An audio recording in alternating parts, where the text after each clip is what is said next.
آن حضرت صلی اللہ علیہ وسلم نے فرمایا کہ اگر لوگوں کو معلوم ہوتا کہ اذان کہنے اور نماز پہلی صف میں پڑھنے سے کتنا ثواب ملتا ہے، پھر ان کے لیے قرعہ ڈالنے کے سوائے اور کوئی چارہ نہ باقی رہتا تو البتہ اس پر قرعہ اندازی ہی کرتے۔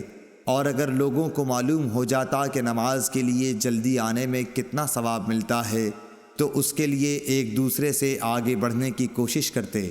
اور اگر لوگوں کو معلوم ہو جاتا کہ عشاء اور صبح کی نماز کا ثواب کتنا ملتا ہے تو ضرور چوتڑوں کے بل گھسٹتے ہوئے ان کے لیے آتے۔ صحیح بخاری حدیث نمبر 615۔